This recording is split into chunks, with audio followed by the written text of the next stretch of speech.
This is breaking news. What was meant to be a solemn day of remembrance for conservative activist Charlie Kirk suddenly took a shocking and unsettling turn. At State Farm Stadium in Glendale, Arizona, where tens of thousands gathered to pay tribute, federal and local security forces discovered an intruder in disguise. According to law enforcement, Joshua Runkles was arrested at the perimeter of the memorial after presenting a fake law enforcement badge and attempting to pass himself off as an officer.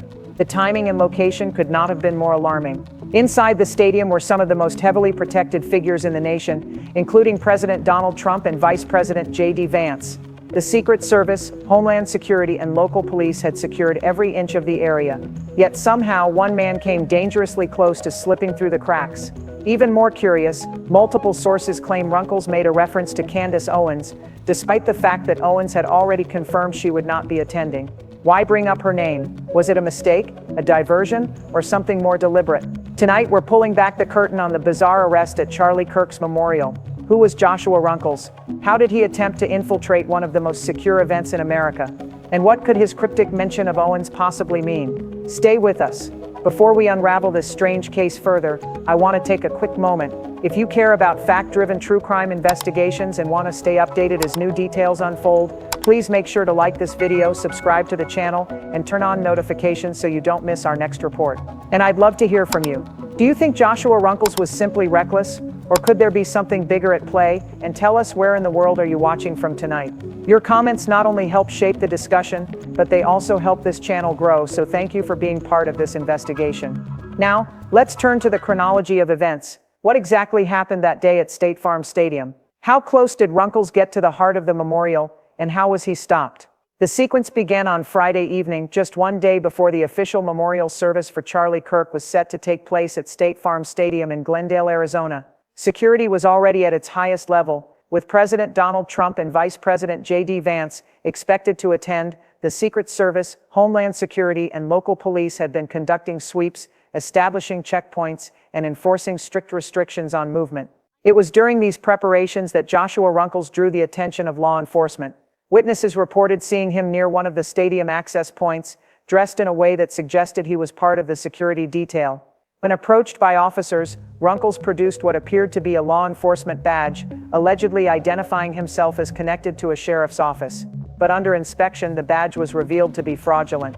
Authorities say he was also armed, further heightening the alarm. At such a high-risk event, with tensions already running high, even the appearance of unauthorized weapons could have triggered chaos. Runkles was detained on the spot and taken into custody. Officials later confirmed he had attempted to pass himself off as a legitimate officer, but had no official connection to law enforcement or the recognized security teams managing the event. Then came the detail that pushed this case from odd to suspicious. Multiple sources claim that during initial questioning, Runkles mentioned Candace Owens, even though Owens had publicly stated she would not be attending the memorial. Why bring up her name? Why at that moment under those circumstances? Within hours, Runkles appeared in court, facing charges of impersonating a law enforcement officer and bringing a weapon into a restricted area. He was released on bond pending further investigation. At the same time, Turning Point USA, the organization founded by Charlie Kirk, issued a statement clarifying that Runkles was not connected to their security operations and that his presence had not been coordinated with their team or with the Secret Service. So what looked like a smooth security lockdown had nearly been breached by one man with a badge, a weapon, and a strange reference to a public figure who wasn't even there. So who exactly is Joshua Runkles? Here's what we know, and importantly what we don't. Authorities have confirmed his identity and confirmed that he was arrested on charges of impersonating a police officer and bringing a weapon into a prohibited area. Beyond that, concrete details remain limited. Law enforcement has not released information about his personal background, family life, or professional history. There are no verified records linking him to legitimate law enforcement agencies or government security contracts. What is clear is this: his actions at State Farm Stadium were deliberate. He arrived equipped with a fraudulent badge. He carried a weapon, and he attempted to present himself as someone with authority at one of the most tightly secured events in the country. The absence of confirmed personal details leaves us with more questions than answers. Was this a lone individual acting recklessly, perhaps under misguided intentions, or was there something more organized behind his presence? Adding to that uncertainty is his curious reference to Candace Owens, which raises an entirely new line of inquiry. Owens herself was not scheduled to attend, and had made it known publicly, so why mention her at all? Without more verified background, we're left with a shadowy picture. A man whose identity is known, whose actions are documented but whose true motives and affiliations remain hidden. In the immediate aftermath of Runkles' arrest, multiple organizations stepped forward to clarify their positions. First, local law enforcement in Glendale confirmed the arrest and the charges impersonating a police officer and attempting to carry a weapon into a prohibited area. They stated plainly that Runkles was not a sworn officer, nor did he have legal authority to act in any law enforcement capacity. The Secret Service declined to provide specific details, but confirmed that an individual had been stopped at a security checkpoint and that the integrity of the protective perimeter was never compromised. Their message was clear: the system worked, and the threat was neutralized before it could escalate. Meanwhile, Turning Point USA, the organization hosting the memorial, issued a public statement. They emphasized that Joshua Runkles had no formal role within their security apparatus, and that he was not cleared to be on site in any official capacity. According to their spokesperson, there was no coordination between Runkles and TPUSA security teams, nor with the Secret Service, but the tone of their statement left some questions hanging in the air. If Runkles had no connection, then why did he believe he could gain access to one of the most secure environments in the country? What gave him the confidence to present himself as an officer, and why at that particular event? Adding to the uncertainty, the detail about Runkles mentioning Candace Owens has not been directly addressed in any official statement. Law enforcement has neither confirmed nor denied that reference, leaving it as an open thread in this investigation. So on paper, the official narrative is straightforward. A man pretended to be an officer, got caught, and is now facing charges, but beneath that narrative, the gaps and contradictions invite deeper scrutiny. When investigators and journalists examined Joshua Runkles' activities, one central question emerged: was he acting completely on his own, or did he have ties to organizations that could explain his presence at the memorial? At the time of his arrest, Runkles claimed to be working in a security capacity. He even suggested that he was connected to an outside organization, yet so far no group has stepped forward to confirm such an arrangement. Turning Point USA was quick to distance itself, stressing that Runkles had no authorization and no coordination with their team. The Secret Service reinforced this, making it clear that he was not credentialed under their protection plan. What remains murky are the associations Runkles may have had outside of official channels. In recent years, authorities have warned about private groups and individuals who blur the line between activism, ministry work, and self-styled security operations. These organizations often appear online, presenting themselves as defenders or protectors, while lacking formal licensing or oversight. And then there's the peculiar reference to Candace Owens. Owens had publicly announced that she would not be attending the memorial. So why did Runkles mention her? Was he under the impression that he was protecting her? Was he attempting to name drop in order to gain legitimacy? Or was it a deliberate misdirection to obscure his true intentions? Without verified affiliations, the truth remains elusive. But this case has raised broader questions about how individuals, sometimes with no legitimate authority, position themselves near high-profile events and high-profile people. In other words, even without proven ties, the mere claim of affiliation can open dangerous doors. At first glance, the physical evidence in this case is straightforward, yet its implications are profound. The most obvious piece: a fraudulent badge. Impersonating law enforcement is not a harmless affectation. A badge is a symbol of authority. It opens doors, it quiets doubt, and it persuades others to comply. In the context of a high-security event, a badge, even a fake one, can be used to bypass checkpoints, shepherd people into restricted areas, or create confusion among staff and attendees. That alone elevates the act from an oddity to a serious security breach. Then there is the weapon. Reports indicate Joshua Runkles was armed. Whether the firearm was legally owned, whether he had a valid concealed carry permit in his home state, and whether he intended to use the weapon are separate questions, but one fact is clear. Weapons inside a protected perimeter multiply risk. At events guarded by the Secret Service, any unauthorized weapon triggers immediate, escalated responses because the consequences of inaction could be catastrophic. From a security standpoint, this incident also shows how layered systems work and how they can fail.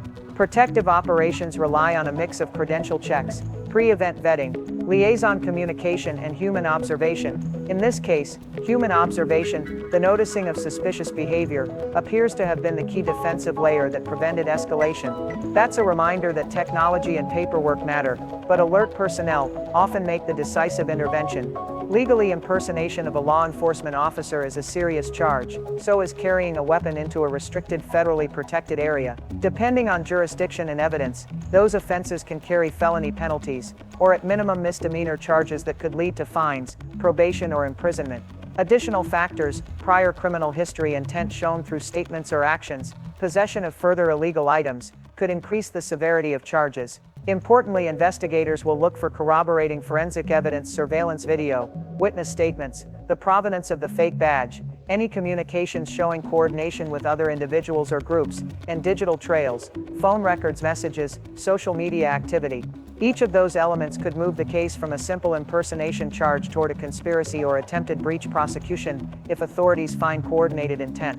At the moment, based on available information, law enforcement treated the incident as a serious but contained threat, a conclusion supported by the fact Runkles was detained quickly and the perimeter remained secure. What remains to be determined is why he was there and whether any other actors were involved. With the facts laid out, the mind naturally turns to explanation. There are several plausible theories, each requiring different evidence to support it. Reckless lone actor: he exaggerated his role to gain access, believed a badge gave him authority, and acted recklessly without malicious intent. Supporting evidence would be a lack of prior coordination, no ties to organized groups, and statements showing confusion rather than plotted intent. Self-employed security or volunteer, who cut corners. He may have been a private individual representing himself as security for a guest or group, using a fake badge to appear professional.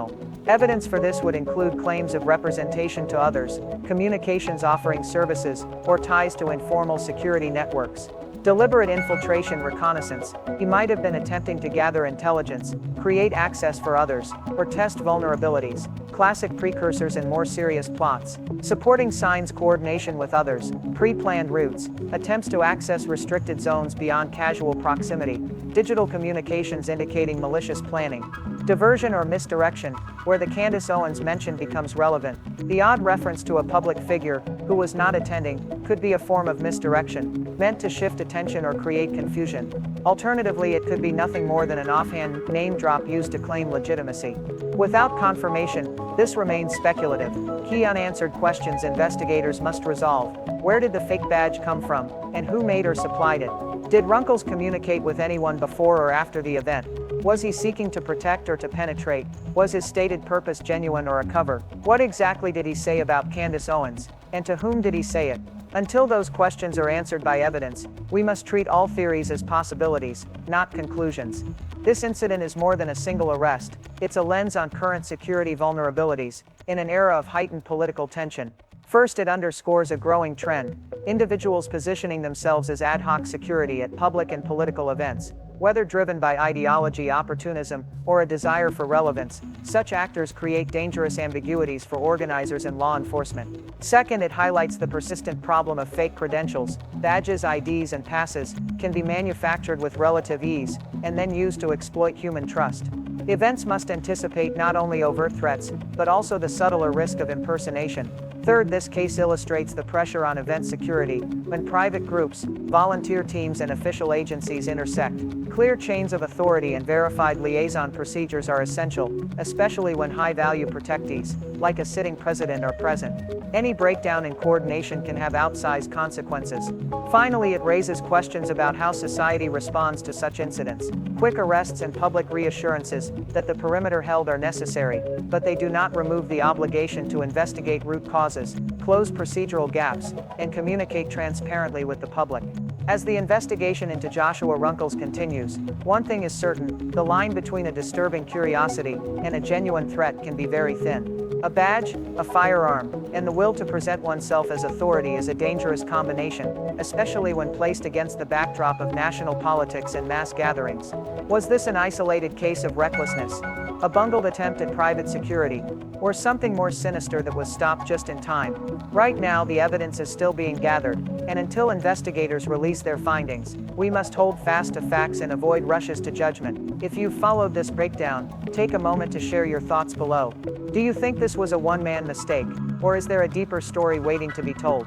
Have you seen other instances of fake credentials used at major events? Share what you know. Your comments could point to facts investigators need to review. If you found this report helpful, please like, share, and subscribe for ongoing coverage. We'll update this story as new verified information becomes available. Stay safe, stay skeptical, and thank you for joining this investigation. We'll see you in the next report.